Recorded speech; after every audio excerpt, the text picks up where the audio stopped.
father Abdulmanap. Now, whenever we hear of a fighter getting trained by his father, it immediately begs the questions, who is this guy and what are his credentials? Abdulmanap began training wrestling at the age of 8 as a powerful tool for self-defense and to instill discipline. At the age of 19, he joined the army. In 1981, I joined the Russian army and participated in all sorts of sports competitions during my time there. It was a school of discipline.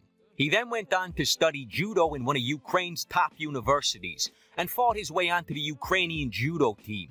Over the next couple of years, he began collecting trophies, winning national championships in 3 separate disciplines: judo, sambo, and freestyle wrestling. So obviously in his own right, Abdulmanap was not a man to be fucked with.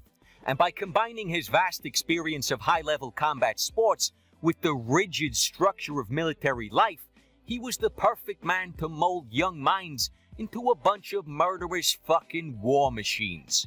At the heart of Abdulmanap's training philosophy is the harsh principle of discipline or punishment.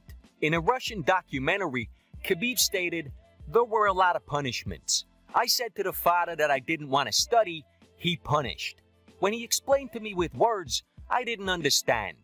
With the fists, I understood immediately." So by punishment, we're not talking about taking away Khabib's Game Boy. It was more of a step out of line and get the fuck smacked out of you by a grown-ass man style discipline. This type of corporal punishment and military lifestyle may seem extreme or even barbaric in the West. But in Dagestan at the time, most young men were facing 2 options: a career in sports or militant Islam. So if you go to career guidance in Dagestan, you might be getting a fucking death sentence. In the Western world, we have the privilege of peaceful parenting. But there's no doubt in my mind that Abdulmanap was coming from a good place. He was doing everything in his power to equip his sons and students with everything they needed to deal with the harsh realities of the Caucasus. You like being a father? I won't be like my father. I think like something like sometimes when I think about this, I think it's impossible because he's like more strong than me, like more mental, like about mental, more disciplined than me. You know, like. But that's why he's for me is like perfect. For example. Is he coming to this fight? Your father? No, he didn't come. He didn't have visa. Still.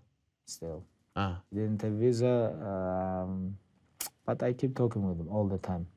Because for me, like a relationship with my father, with my mother, like parents, most important and more important than UFC belt, about my career or about money. Like, we're still living together. Because in Dagestan we have traditional, like, if you're youngest boy in your family, you have to live with your parents. Oh, wow. You still live with them in their house? Yes. With your wife and children? Yes. Wow. That's amazing. For you, wow, yes. Yeah. But for me, normal. It's normal. We have to do this. And your wife's okay with this? Yes, of course. She's Dagestani too? Yes. So she understands the tradition. So it's you, your 2 children, your wife, and your parents? Yes. Anyone else? No. That's it? And very close, like, very close living with my brother. Wow. Lara, your friends, like teammates, me, everybody waiting for your title fight, and now you want to retire? What is this? What are you talking about? You cannot be retired. And okay, I opened my eyes. You're happy you listened to him? Yes, of course. I'm very happy, like, my father in my life, you know, like, because he changed a lot of things on me. Like, even when I grew up, when I was kid, like, everything what he do with me, I'm very happy about this. Like what did he change? Changed my mind. Okay. So like, you know, like, talk with me all the time. You know, like, if somebody have mental doctor, I have my father, everything. Amazing. Like trainer, coach, you know, like father, diet guy, like everything same time, everything. And father, you know, like, it's amazing. What a story this is. Saturday night. Khabib's a little bit more methodical. He gets his hands, he pushes you into the fence. He's got some tricks, he's got some step overs behind the knees, ways to pull you off the fence, ways to get you down when you're down. And I can tell you, he's a guy who lived on ground and pound, who trained with Randy Couture, And Randy Couture and Mark Coleman are the two guys that coined the phrase, literally, of ground and pound. And the best training in the world. Khabib is doing stuff on top I've never even been shown. I have never even seen it in competition or practice until I saw Khabib do it. Khabib used to do it, and Ben Askren and I would call each other, right? Are you seeing this? Are you seeing what he's doing? Are you seeing how he's hooking the leg? Are you seeing how he's stepping over? Are you seeing how he's pinning him on the fence? It's amazing, it's incredible, it's ahead of the curve. But I have You know, doesn't matter, Dustin, Tony, or other opponents, doesn't matter. When I go to the cage, I maul my opponents. All my life, 27-0. I can't wait to get home. I want to go home. Let's go with the belt. One for Javier to wear and one for Pops to wear. Let's go. That was the plan. No more water, no more. No, this is for Khabib. I know he won. He stuck to the plan.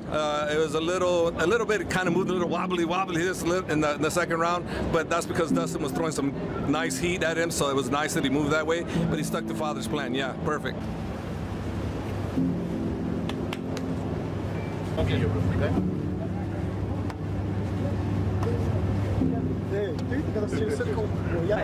Finish. No more humble. No more humble.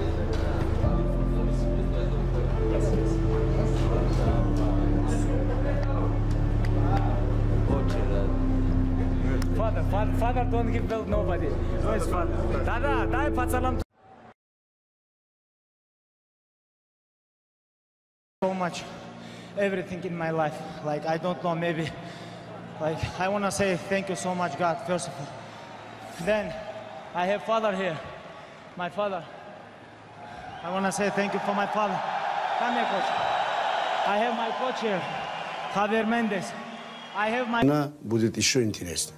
Ну, когда нам предложили 15 миллионов за матч-реванш, да. Мы сказали, увеличьте 2 раза, чтобы пообщаться.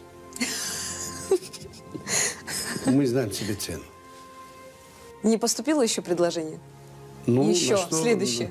На что чуть-чуть я ввел шок руководства UFC. Я очень часто отвечаю на этот вопрос. Мне больше всего нравится его бой Dos Anjos. Почему я вам объясню? Dos Anjos, когда проиграл Хабибу, мы работали 3 месяца в горах. Мне кажется, мы выложились на всю жизнь больше всего на этих сборах. Хабиб был готов как никогда. Я ему сказал, Хабиб, если ты сейчас выиграешь, я уже буду делать выводы для себя и для тебя. Он говорит, какие выводы? Я говорю, он реальный претендент на чемпионское звание. Пусть меня, говорит, он пройдет, потом он будет чемпионом. Получилось так, что Хабиб его выиграл чистую, не дал никаких шансов, а потом травмировался и вышел, 2 года из строя. Было 4 операции, потом перелом ребра. Больше 2 лет не выступал Хабиб. Dos Anjos стал чемпионом. Потом, спустя время, Хабиб стал чемпионом. Оказывается, это был бой 2 чемпионов, где было полное преимущество Хабиба. Поэтому я считаю, этот бой, они были на пике. После того, как Dos Anjos потянул Хабиба за собой чемпионство, он с 4-й позиции переместился на 2-й. Даже 2 года не дрался. Потому что Dos Anjos сокрушал всех бойцов, которые выходили против него, и он стал чемпионом. Вот поэтому считаю этот лучшим боем. Другой уровень. Another huge reason why I have a huge amount of respect for Khabib's father is Khabib's such a great fighter and his father's such a great coach that his father could have easily prevented Khabib from coming training with me. Only a man that's secure in his ability to coach, a great coach in my eyes, will allow someone as great as Khabib to come train with me and let me take some of the accolades that belong to his father. So for me, I will always have respect for someone like him. I mean, I just can't express how much respect I have for him. As a matter of fact, whenever we fight and he wasn't here, I always insist that Khabib give him my my UFC walkout gear because it's his father's, not mine. 5 seconds. Time. Have father come in. Picture. Yeah. Идите, фотографию сделайте. His father deserves that, and this fight here is going to make it so special for me to actually see him, and I'm going to get kind of teary-eyed about it because that's how passionate I am about that. One thing that I found in all of my travels was that all of the Africans, not only the Africans but the Asians and the Muslims, look upon us as their long-lost brothers. I have